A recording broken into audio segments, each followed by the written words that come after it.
Morning to everyone. My name is Jagriti Tukral and today we are going to study chapter number 7 from class 6 science textbook, that is getting to know plants.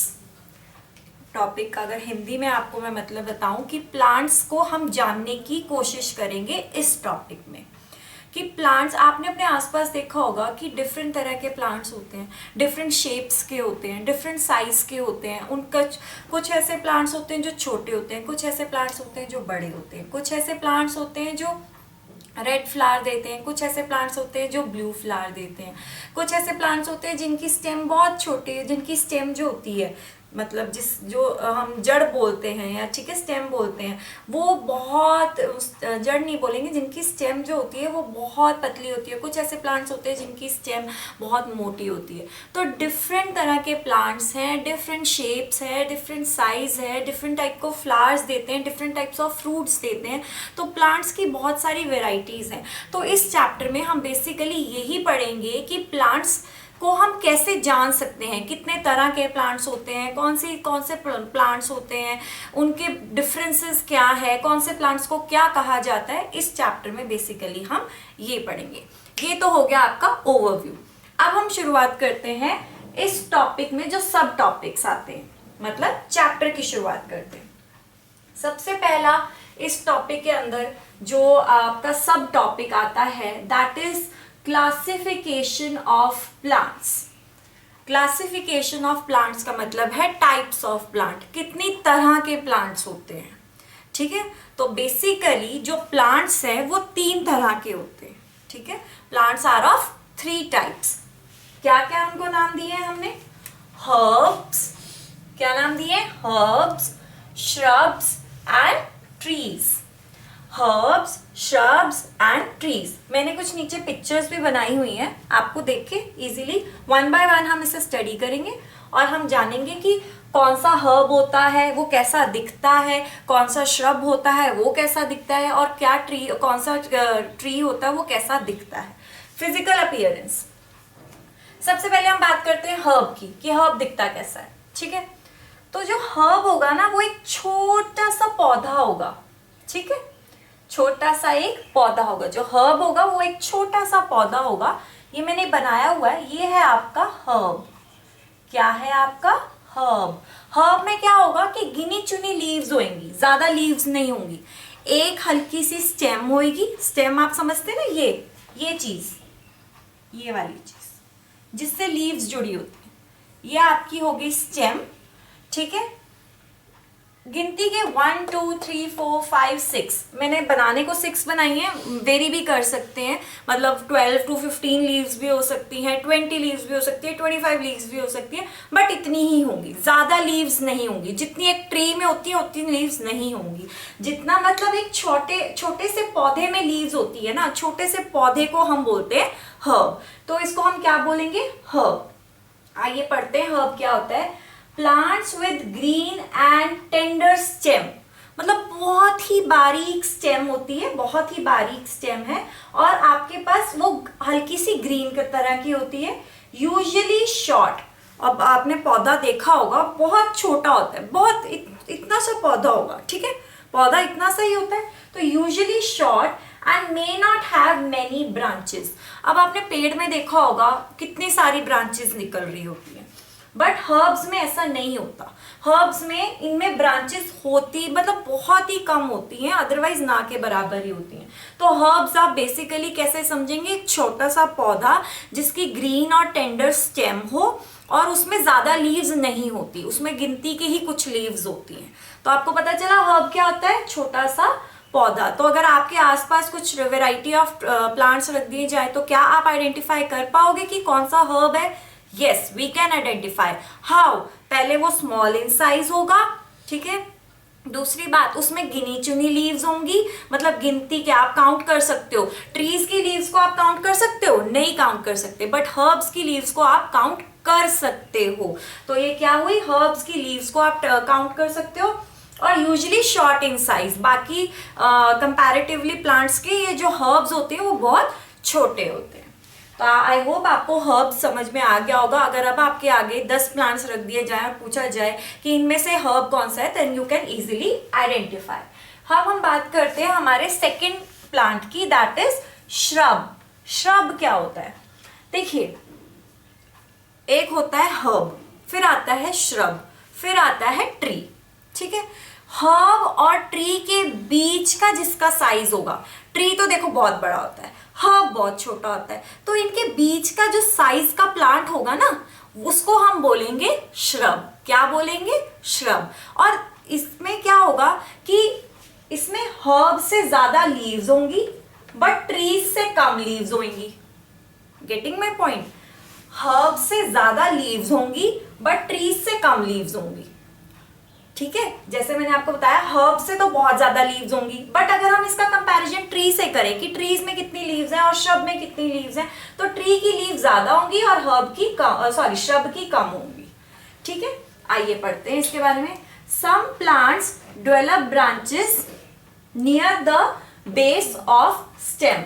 Some plants develop branches near the base of the stem. इस stem के basis पे क्या होता है कि वो branches निकालना शुरू करता है। सबसे पहली बात आपको पता चलेगा, जो स्टेम है ना, इसके बेस पे ही वो अपनी ब्रांचेस निकालना शुरू कर देता है। तो ऐसे पौधे को, ऐसे प्लांट को आप क्या बोलेंगे? श्रब बोलेंगे। स्टेम जो होती है वो हार्ड होती है। क्या होती है? Hard, but not very thick. But not very thick जो स्टेम होती है, देखिए 2 पॉइंट से आपने इसके याद करने हैं। क्या पॉइंट से याद करने हैं?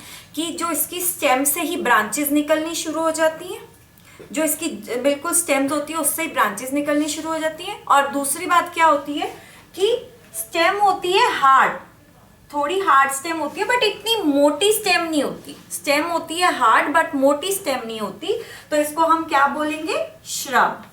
I hope you all are getting my point. आते हैं अपने थर्ड क्लासिफिकेशन पे, जिसका नाम है ट्रीज। अब ट्रीज तो आप सबने देखे ही होंगे ऑब्वियसली। लार्ज इन साइज, सबसे ज्यादा लार्ज इन साइज क्या होते हैं? ट्रीज होते हैं। क्या होता है? ट्रीज की जो स्टेम है, ये क्या है? स्टेम। एज कंपेयर टू इसकी स्टेम हम बात करें, ये स्टेम मोटी है, ठीक है, हार्ड ये भी स्टेम है, हार्ड ये भी स्टेम है, बट बात क्या है? ये स्टेम होती है थिक, थिन, मतलब इसके कंपैरेटिवली ये स्टेम बहुत पतली है और ये स्टेम जो है वो मोटी है। हार्ड दोनों स्टेम्स हैं, बट ये वाली जो स्टेम है वो हार्ड एंड थिक स्टेम है। कौन सी है? थिक स्टेम है। थिक, THICK, मोटी स्टेम है, इसकी पतली स्टेम है और इसकी तो बिल्कुल बारीक स्टेम है। इसमें बहुत सारी ब्रांचेस होती हैं, ब्रांचेस इसके अपर पार्ट में होती हैं, ठीक है, और इसकी ब्रांचेस श्रब की मैंने बताया था ना, स्टेम जैसे शुरू होता है वहीं से ही शुरू होने लग जाती हैं ब्रांचेस। ठीक है, लार्ज बहुत बड़ा होता है, टॉल होता है, सबसे ज्यादा अगर टॉल की बात करें तो ट्री, फिर श्रब, फिर हर्ब।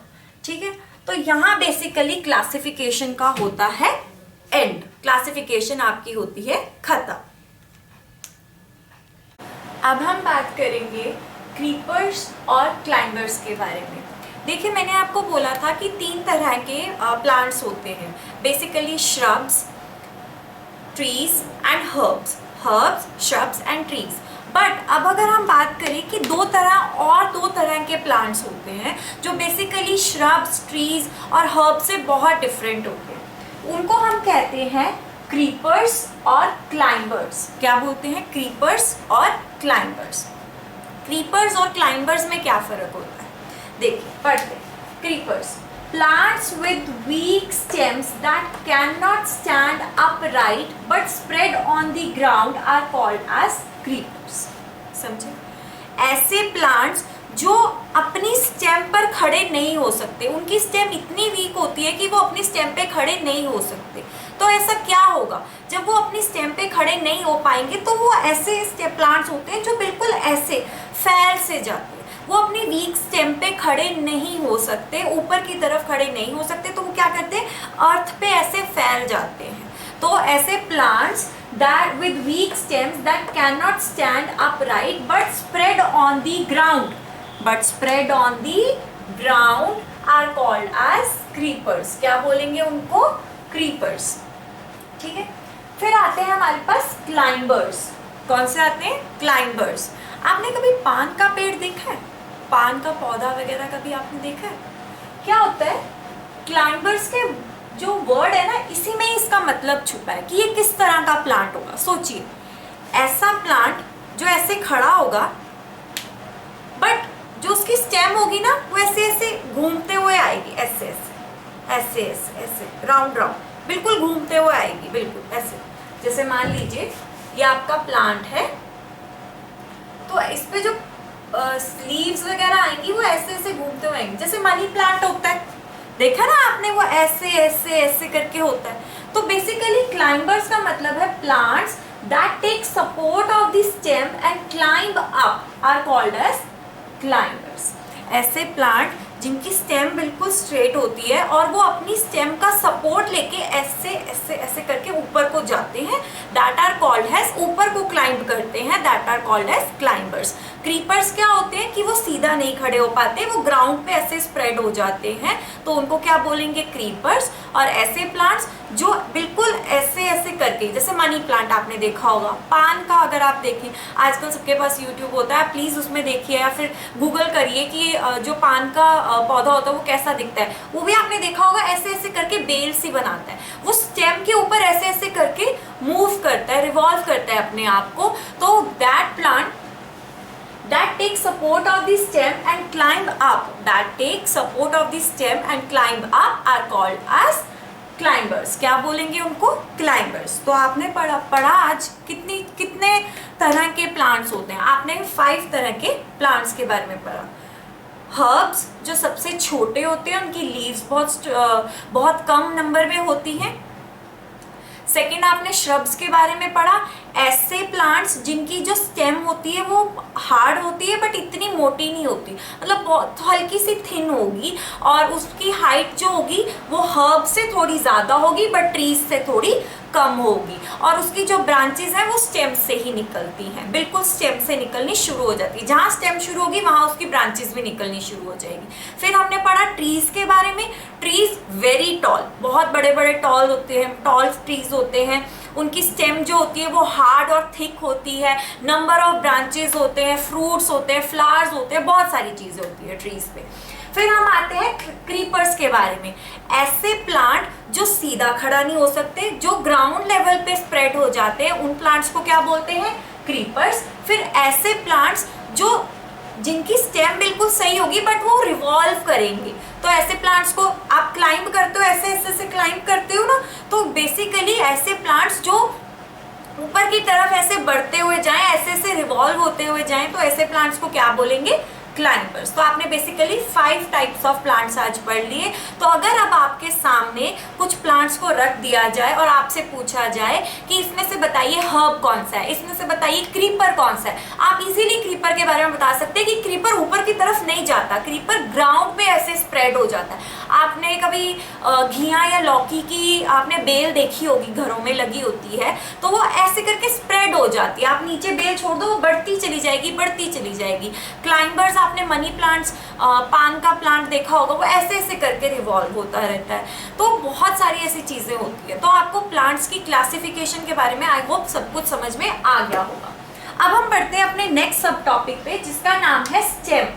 क्या है, स्टेम। धीरे धीरे हम स्टेम, लीफ, इन सब के बारे में पढ़ते हैं। Stem, base of the plant. क्या है स्टेम? देखिए, पहली बात तो स्टेम पे आता क्या है। जो स्टेम है यही होती है ना, स्टेम मैंने आपको बताया था ना, ये स्टेम होती है। इस पे क्या क्या होता है, इस पे होती है लीफ, जो मैंने यहाँ बनाई हुई है, लीफ होती है। और क्या स्टेम पे उगता है, ब्रांचेस, स्टेम से ही आगे ब्रांचेस निकलती हैं, ठीक है, जिन पे लीव्स होती हैं। फ्रूट्स, फ्रूट्स होते हैं। फ्लावर्स, फ्लावर्स होते हैं, और भी बहुत सारी चीज होती है। तो स्टेम पे क्या क्या होता है, leaf, branches, fruits and flowers. क्या होंगे स्टेम पे, leaf, branches, fruits and flowers. आगे बात करते हैं, stem helps in upward movement of water and minerals. क्या लिखा है ये, stem helps in upward movement of water and mineral.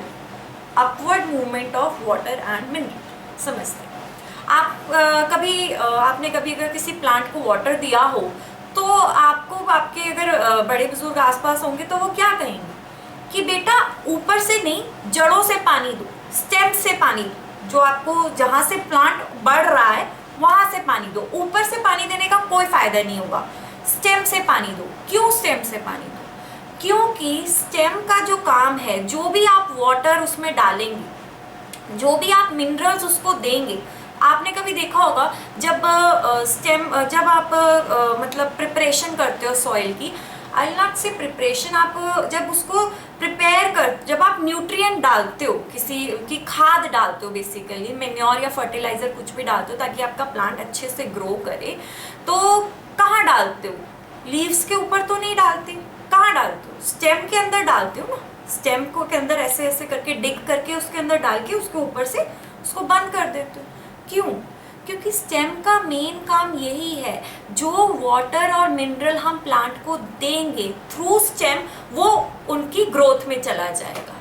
Through stem, वो जो स्टेम के साथ चीजें लगी होंगी, whether it leaf, whether it's branches, whether it's fruit, whether it's flowers, ये सारी चीजें उसमें डिस्ट्रीब्यूट हो जाएंगी। तो स्टेम का मेन काम क्या है? जो आप वाटर देते हो या मिनरल देते हो वो स्टेम को देते हो, स्टेम उसको आगे ले जाती है। जो जो चीजें स्टेम के साथ जुड़ी हुई होंगी, जैसे leaf, branches, fruits and flowers, 4 चीजें जुड़ी हुई हैं, leaf, branches, fruits and flowers, वो वाटर एंड मिनरल्स उसको प्रोवाइड कर देगा और उनकी ग्रोथ होनी शुरू हो जाएगी। Getting my point? तो स्टेम का मेन यही काम है, जो वाटर एंड मिनरल्स हम स्टेम को देते हैं वो आगे जो उसके साथ चीजें अटैच होती हैं, जैसे कि leaf, branches, fruits and flowers, वो उनकी ग्रोथ में चला जाता है। अब हम बात करेंगे लीफ के बारे में। लीफ आपने देखी है, इसके डिफरेंट पार्ट्स को समझने की कोशिश करते हैं कि वो क्या होते हैं, कैसे फंक्शन करते हैं, समझते हैं। आइए, ये है हमारी लीफ, एक पत्ता, ठीक है। ये क्या है? स्टेम। क्या है? स्टेम। स्टेम के बारे में मैंने बता दिया। अगर इसको वाटर दोगे तो ऑटोमेटिकली इसी को वाटर चला जाएगा, इसको मिनरल दोगे तो इसके पास मिनरल चला जाएगा, ठीक। अब यहाँ पे एक वर्ड लिखा है पेटियोल। क्या लिखा है? पेटियोल। पेटियोल क्या होता है? यहाँ मैंने इनकी डेफिनेशन लिख रखी है। The part of the leaf, ऐसा लीफ का पार्ट, ये पूरी लीफ है, लीफ का ऐसा part by which it is attach to the stem. Leaf का ऐसा पार्ट जिससे वो स्टेम से अटैच हो सके, उसको क्या बोलेंगे? पेटियोल। क्या बोलेंगे? पेटियोल। लीफ का ऐसा पार्ट जो स्टेम से उसकी अटैचमेंट बनाए रखता है, स्टेम से उसकी अटैचमेंट बनाए रखता है, तो उसको क्या बोलेंगे? पेटियोल। मान लीजिए यहाँ स्टेम है और यहाँ लीफ है, बीच में कोई कनेक्शन है ही नहीं, तो क्या होगा? लीफ अलग, स्टेम अलग, तो इनके बीच का जो कनेक्शन है, इनके बीच का जो कनेक्शन है उसको क्या बोलते हैं? पेटियोल। क्या बोलते हैं? पेटियोल। आई, पेटियोल हो गया। जो ये ग्रीन कलर का पूरा पत्ता होता है, ग्रीन कलर का पूरा पत्ता होता है, उसको क्या बोलेंगे? लैमिना। क्या बोलेंगे? लैमिना। पढ़ते, the broad green part of leaf, जो हरा रंग का ऐसे पत्ता होता है उसको क्या बोलते हैं? लेमिना। क्या बोलते हैं? लेमिना। 2 चीजें पढ़ी, समझते हैं। स्टेम है, बीच में एक लाइन होती है, फिर लीफ बनती है, तो बीच के उस पार्ट को क्या बोलेंगे? पेटियोल। इस बीच वाले पार्ट को क्या बोलेंगे? पेटियोल। जो ग्रीन कलर का पूरा पत्ता होता है उसको क्या बोलते हैं? लेमिना। जो ग्रीन कलर हिस्सा होता है, पूरा ग्रीन कलर का ही होता है ना प्लांट, ग्रीन होता है, लाइट ग्रीन होता है, डार्क ग्रीन होता है, येलोइश होता है, रेडिश होता है, डिफरेंट तरह के लीव्स होते हैं। जितनी तरह के लीव्स जैसे भी कलर के हों, ठीक है, उसको क्या बोलेंगे? लेमिना। क्या बोलेंगे? लेमिना। अब ग्रीन कलर के पत्ते के अंदर आ जाते हैं, ठीक है। आपने ये ऐसे ऐसे लाइंस देखी होंगी पत्तों के अंदर, इनको क्या बोलते हैं? लाइंस देखी है ना पत्तों के अंदर, उनको क्या बोलते हैं? वेन्स। क्या बोलते हैं? वेन्स। वेन्स क्यों बोलते हैं? कोई बता सकते हैं कि वेन्स क्यों बोलते हैं? वेन्स इसलिए बोलते हैं, आपको यहाँ नजर तो नहीं आ रहा होगा, वेन्स में क्या होता है, आपकी बॉडी के अंदर अगर आप अपने हाथ में देखें तो आपको कुछ ग्रीन ग्रीन कुछ ऐसी नजर आ रही होंगी वेन्स। समझ लीजिए आपका हाथ जो है वो लीफ है, ठीक है, इसके अंदर जो ये ग्रीन ग्रीन नजर आ रही हैं आपको, वो वेन्स है।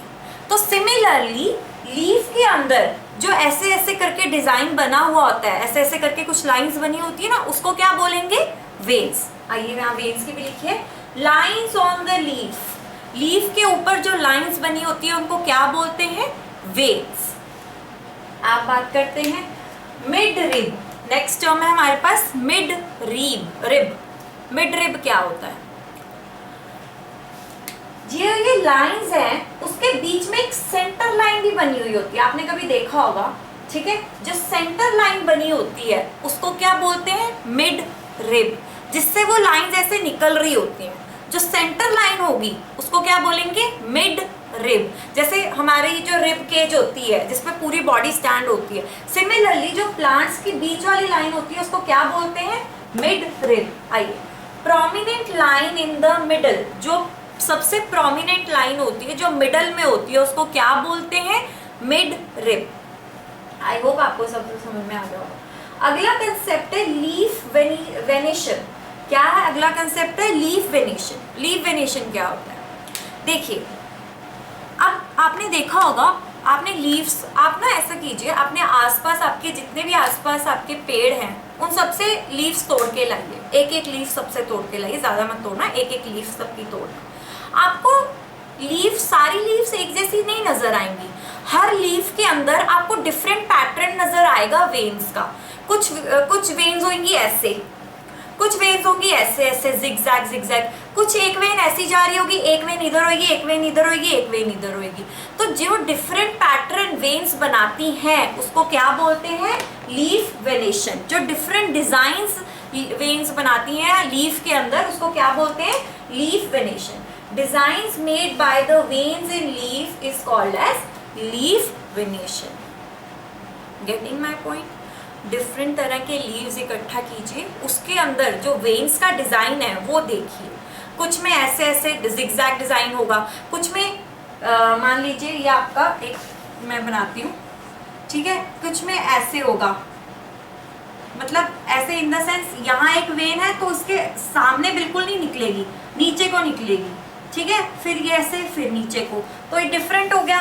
फिर एक पत्ता और बनाते हैं हम, इसमें क्या होगा? इसमें बिल्कुल पैरेलल चल रहा होगा काम, जैसे इसमें पैरेलल चल रहा है।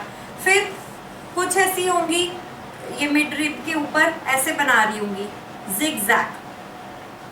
जिगजैग बना रही होंगी, ठीक है। तो ये डिफरेंट तरह के जो डिजाइन्स बनते हैं उसको क्या बोलते हैं? Leaf venation. क्या बोलते हैं? Leaf venation.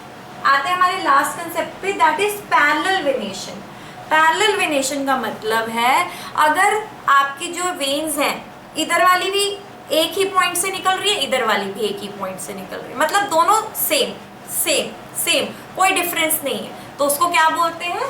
Parallel venation. क्या बोलते हैं? Parallel venation. अब हम बात करेंगे ट्रांसपीरेशन के बारे में। एक न्यू टर्म आपकी बुक में गिवन है, that is transpiration.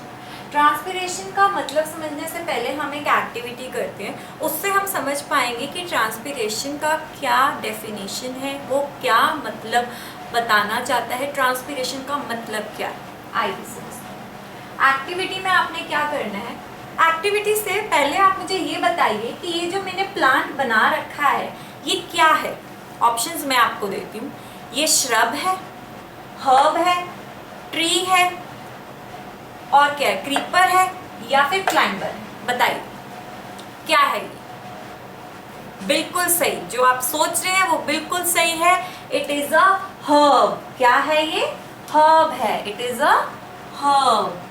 Why herb? Because इसकी स्टेम बहुत वीक है।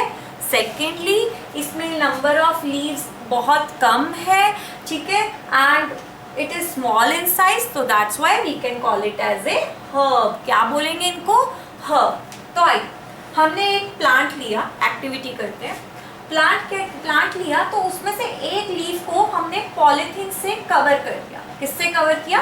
पॉलीथीन से। आप देख रहे होंगे मैंने रेड कलर का सर्कल बनाया, इसका मतलब है पॉलीथीन से हमने कवर कर लिया एक लीफ को। उसको हमने सन में रख दिया, सनलाइट पड़ रही है इस पे, ये रहा सनलाइट इस पे पड़ रही है, ठीक है, सनलाइट इस पे पड़ रही है। आफ्टर 4 to 5 आवर्स जब आप देखेंगे, इसमें ऑब्जर्व करेंगे, आपको क्या दिखेगा? कुछ वाटर ड्रॉपलेट्स आपको नजर आएंगे इसमें पॉलिथीन पे, ऐसे कुछ ऐसे ना वाटर ड्रॉपलेट्स नजर आएंगे। क्या नजर आएंगे? Water droplets. मैंने ऑब्जर्वेशन में यही लिखा है, ठीक है।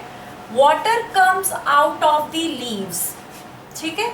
जो लीफ में भी आपको पता होता है कि कुछ पानी होता है, आपने लीफ को बंद कर दिया एक पॉलिथीन में और उसको सनलाइट में रख दिया। जैसे हमें पसीना आ जाता है, हमारी बॉडी में भी वाटर होता है, सिमिलरली हमने लीफ को कवर कर दिया किसमें? पॉलिथीन में। आफ्टर फ्यू आवर्स आपने क्या देखा कि उस पॉलिथीन में क्या होगा? उस पॉलिथीन में कुछ वाटर ड्रॉपलेट्स आ जाएंगे। तो क्या हुआ? Water comes out of the leaves in the form of vapours by a process is called as transpiration. तो ट्रांसपीरेशन का क्या मतलब होता है? ट्रांसपीरेशन एक ऐसा प्रोसेस है जिसमें से वाटर लीफ से बाहर आ जाता है। कौन सी फॉर्म में? In the form of vapours, in the form of vapours. समझिए, जब लीफ से पानी बाहर आ जाए वेपर्स की फॉर्म में, तो उसको क्या बोलते हैं? उस प्रोसेस को क्या बोलते हैं? ट्रांसपीरेशन। क्या बोलते हैं? ट्रांसपीरेशन। क्या बोलते हैं? Transpiration. Plant releases a lot of water in the air through this process. देखिए, ये बात क्यों लिखी गई है? Plant releases a lot of water in the air through this process. अगर हमने पॉलिथीन लगा दिया तो वो पॉलिथीन पे आ गया। अगर पॉलिथीन ना होता तो क्या होता?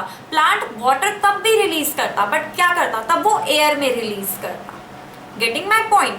पहले क्या था? हमने पॉलिथीन लगाया चेक करने के लिए कि क्या लीफ वाटर रिलीज करती है। करती है। किस फॉर्म में करती है? वेपर्स की फॉर्म में। इस प्रोसेस को क्या बोलेंगे? ट्रांसपीरेशन। ठीक है। जब एक लीफ वाटर रिलीज करती है वेपर्स की फॉर्म में, उसको बोलते हैं ट्रांसपीरेशन। जब हम एक पॉलिथीन नहीं लगाएंगे तो क्या होगा? लीफ तब भी वाटर रिलीज करेगी, वेपर की फॉर्म में ही करेगी, बट किधर करेगी? एयर, क्योंकि कोई पॉलिथीन हमने लगाया ही नहीं है, तो वो एयर में रिलीज करेगी। Getting my point? So this process is called as transpiration, जिसमें से लीफ में से पानी निकलता है, एयर में निकलता है। अगर आपने लीफ को किसी चीज से कवर कर दिया होगा तो वो उस पर पानी की ड्रॉपलेट्स नजर आ जाएंगी। किस फॉर्म में होंगी? वेपर्स की फॉर्म में। चलिए आगे बात करते हैं फोटोसिंथेसिस की। क्या बात करेंगे? फोटोसिंथेसिस। देखिए, सिंपल मतलब बताती हूँ फोटोसिंथेसिस का क्या मतलब है। इसमें क्या होता है, जो ग्रीन लीव्स होती हैं वो सनलाइट की मदद से, जो वाटर हम उसको डालते हैं उसकी मदद से, और जो कार्बन डाइऑक्साइड हम लोग रिलीज करते हैं उसकी मदद से वो अपना खाना प्रिपेयर करती है। Plants are also living beings, उनको भी भूख लगती है। ठीक है, हमें पता है प्लांट्स लिविंग बींग्स हैं, तो क्या होता है? उनको भूख लगती है तो वो क्या करते हैं? With the help of sunlight, with the help of carbon dioxide and with the help of water. देखिए मैं आपको समझाती हूँ कार्बन डाइऑक्साइड कहाँ से रिलीज होती है। अब आप सोचोगे कार्बन डाइऑक्साइड कहाँ से रिलीज होती है? हम जो ह्यूमन बींग्स हैं, हमारे अंदर होती है कार्बन डाइऑक्साइड और प्लांट्स के अंदर होती है ऑक्सीजन। ठीक है, हमारे अंदर भी गैसेस होती हैं कुछ, तो हमारे अंदर कौन सी गैस है? Carbon dioxide. प्लांट्स के अंदर कौन सी गैसेस सबसे ज्यादा है? ऑक्सीजन। तो रात को इन सब का एक्सचेंज होता है। जब हम सो रहे होते हैं ना, तो हमारे मुंह से गैसेस रिलीज हो रही होती है, उस गैस को क्या बोलेंगे? Carbon dioxide. जब प्लांट्स सो रहे होते हैं तो क्या होता है? उनके मुंह से ऑक्सीजन निकल रहा होता है। तो हमें ऑक्सीजन चाहिए जिंदा रहने के लिए, उनको कार्बन डाइऑक्साइड चाहिए जिंदा और खाना बनाने के लिए। तो क्या होता है? ये गैसेस का एक्सचेंज होता है। तो जो प्लांट्स है, लिविंग बींग्स है, वो किस हेल्प से अपना खाना बनाते हैं? जो प्लांट्स की लीव्स होती हैं वो सनलाइट में होती हैं। ठीक है, सनलाइट की हेल्प से वाटर, जो हम उनको पानी देते हैं, तभी हम कहते हैं ना पौधों को पानी देना बहुत जरूरी है ताकि वो ग्रो कर सके और ताकि वो अपना फूड भी बना सके। जो सनलाइट जो उनको मिलती है, वाटर जो हम उनको देते हैं, थर्ड जो कार्बन डाइऑक्साइड वो हम रिलीज करते हैं। ठीक है, water, sunlight and carbon dioxide, इन तीनों के कॉम्बिनेशन से प्लांट्स अपना फूड बनाते हैं। और जब प्लांट्स अपना फूड बनाते हैं तो इस चीज को क्या बोलते हैं? फोटोसिंथेसिस। किस चीज से अपना प्लांट्स फूड बनाते हैं? Sunlight, water, carbon dioxide. Sunlight, water and carbon dioxide. Definition पढ़ लेते हैं। Leaves prepare their food in the presence of sunlight. Leaves prepare their food in the presence of sunlight and a green colored substance present in them. Green colored substance कौन सा होता है उनमें present होता है? Leaves या chlorophyll हम उसको बोलते हैं. क्या बोलते हैं? Chlorophyll. And they also use water and CO2, carbon dioxide. This process is called as photosynthesis. मैंने आपको सिंपल भाषा में समझा दिया कि लीव्स, प्लांट की जो लीव्स हैं वो खाना बनाती हैं. ठीक है, आपके घर में आपकी मदर खाना बनाती है या मेड वगैरह जो भी हेल्प हो वो खाना बनाती है. तो किन किन चीज़ों का यूज़ करती हैं? मसालों का यूज़ करती हैं, आटा का यूज़ करती है, राइस का यूज़ करती है, डिफरेंट चीज़ों का यूज़ करती है ताकि आपको खाना टाइम से मिल सके. इधर क्या होता है? प्लांट्स के घर में कौन खाना बनाता है? लीव्स खाना बनाते हैं. किस चीज़ की मदद से बनाते हैं? Sunlight, water and carbon dioxide जो हम लोग रिलीज करते हैं. ठीक है, उस चीज़ से उनका खाना बन जाता है. तो इस सारे प्रोसेस को आप क्या बोलेंगे? फोटोसिंथेसिस. सारे प्रोसेस को आप क्या बोलेंगे? फोटोसिंथेसिस. हमने स्टेम के बारे में पढ़ लिया, लीफ के बारे में पढ़ लिया. अब हम आते हैं रूट्स पे. रूट्स का क्या काम होता है? आइए समझते. Root absorbs water and minerals from the soil. Root क्या करती है? रूट एब्जॉर्ब कर लेती है. रूट्स देखो, सॉइल के नीचे होती हैं रूट्स. ठीक है, मैं आपको बना के दिखाती हूँ कुछ डायग्रामेटिकली, आपको इजीली समझ में आएगा. इसको मैं रब कर रही हूँ. ओके, इसको मैं सारे को रब कर रही हूँ. यहाँ डायग्राम बन जाएगा आसान से. ये होगी आपकी सॉइल. क्या है आपकी? सॉइल. इसके ऊपर उगता है प्लांट. ठीक है, प्लांट उगता है, इसके ऊपर उगता है प्लांट. नीचे क्या होता है? सॉइल के नीचे इसकी जड़ें, इसके रूट्स. तो ये क्या हुए? रूट्स. अब आप यहाँ पानी डालते हो, स्टेम के बेस पे पानी डालते हो ना, यहाँ पे पानी डालते हो, तो क्या होता है कि पानी जो यहाँ डाला होता है कुछ तो रूट्स, कुछ तो सॉइल में चला जाता है, कुछ स्टेम ऊपर की तरफ भेज देती है. मैंने बताया था ना, स्टेम ऊपर की तरफ वाटर और मिनरल्स भेज देती है. तो जहाँ यहाँ पे जो पानी रह जाता है वो रूट्स एब्जॉर्ब कर लेती है. क्या कौन एब्जॉर्ब करता है? रूट्स. जो भी मिनरल आप डालते हो तो कुछ तो सॉइल को रह जाता है, कुछ ऊपर की तरफ स्टेम ले जाती है.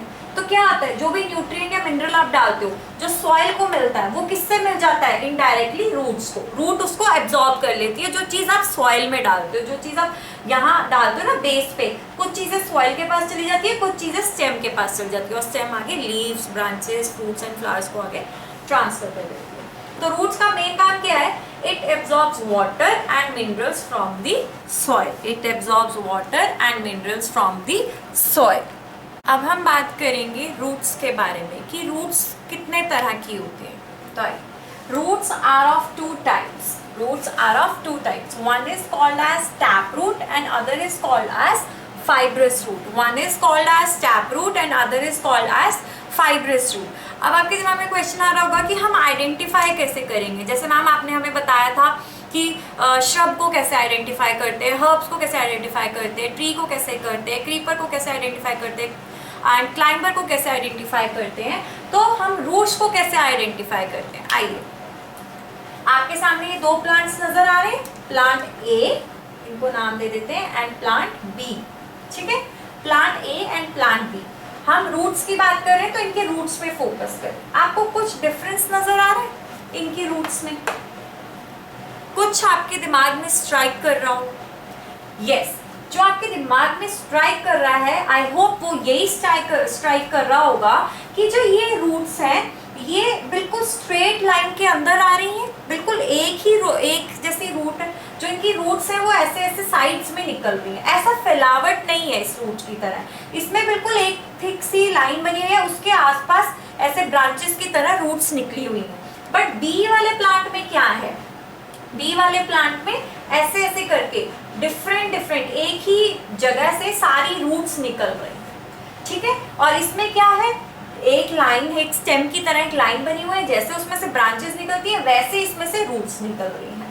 तो टैप रूट कौन सी होंगी? जो ऐसे डिफरेंट जगह से निकल रही है.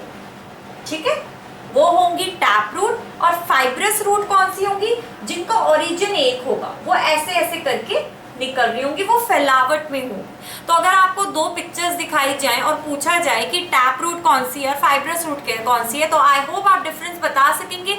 जो रूट फैलावट में ज्यादा होगी वो कौन सी होंगी, फाइब्रस रूट, जिनकी एक ही रूट्स का एक ही जैसे एक लाइन में रूट्स आ रही होंगी, उसको क्या बोलोगे, टैप रूट। क्या बोलोगे, टैप रूट। तो रूट्स का कंसेप्ट होता है यहाँ पे खत्म। अब हम आते हैं हमारे बुक के लास्ट कंसेप्ट पे, जिसका नाम है फ्लावर्स।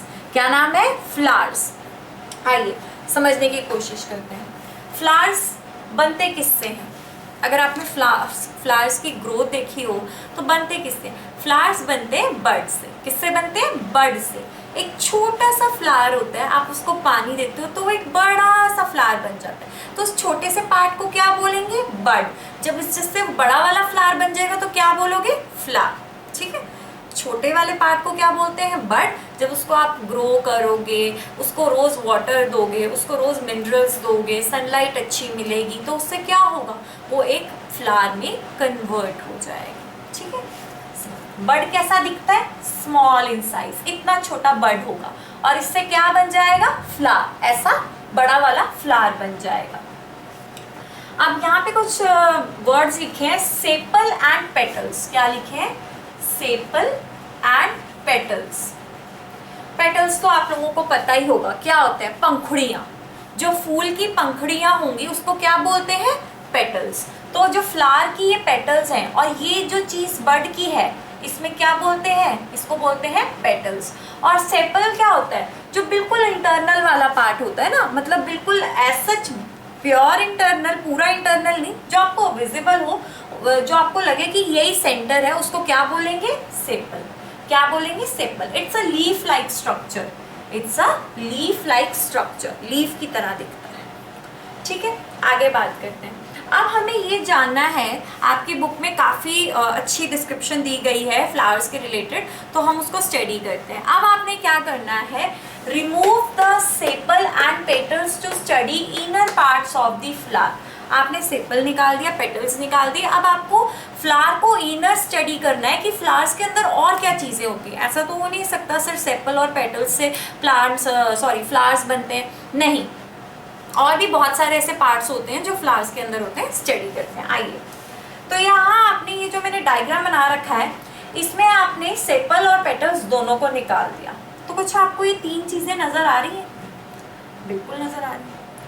तो ये जो चीज़ें हैं, ये वाली चीज़ वन बाय वन स्टडी करते हैं। ये वाला जो आपको स्टेम की तरह दिख रहा है, नीचे वाला, ऊपर वाले की नहीं बात करी, नीचे वाले की बात करी, इसको क्या बोलते हैं? स्टेमन।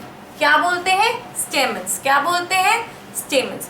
जो ऐसे लाइन लाइक स्ट्रक्चर होगा उसको क्या बोलते हैं? स्टेमन। जो इसके ऊपर वाला पार्ट है, ये वाली चीज, उसको क्या बोलेंगे? एंथर। क्या बोलेंगे? एंथर। जो स्टेमन्स है वो कौन से कलर में होगा? It's cream in colour. कौन से कलर में होगा? क्रीम कलर में। और जो एंथर होगा वो कौन से कलर में होगा? Yellow in colour. बीच में आपको एक अलग सी चीज नजर आएगी, जो बिल्कुल बीच में होगी, आसपास स्टेमन्स और एंथर्स से मिली हुई होगी, बट बीच में आपको एक चीज नजर आएगी जो ग्रीन कलर में होगी, उसको क्या बोलते हैं? पिस्टिल। क्या बोलते हैं? पिस्टिल।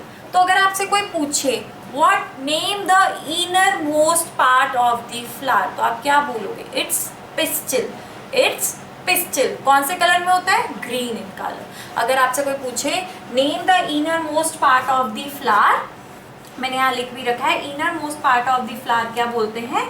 पिस्टिल। क्या बोलेंगे? पिस्टिल। तो यहाँ आपका चैप्टर नंबर 7 होता है खत्म, that is getting to know plants. Plants के बारे में हमने बहुत कुछ पढ़ा, प्लांट्स के बारे में हमने उनके क्लासिफिकेशन के बारे में पढ़ा, स्टेम के बारे में पढ़ा, रूट्स के बारे में पढ़ा, लीफ के डिफरेंट पार्ट्स के बारे में पढ़ा, और अब हम फ्लावर्स के बारे में पढ़ रहे हैं। हमने ट्रांसपीरेशन के बारे में पढ़ा, फोटोसिंथेसिस के बारे में पढ़ा, बहुत कुछ पढ़ा। आई होप अगर आपको ये वीडियो मेरी बहुत अच्छी लगी हो तो please like, share and subscribe to my channel. अगर किसी को कोई भी डाउट है तो प्लीज़ वो मुझे कमेंट सेक्शन में बता सकता है, I will reply there. Thank you very much and please please please like, share and subscribe to my channel.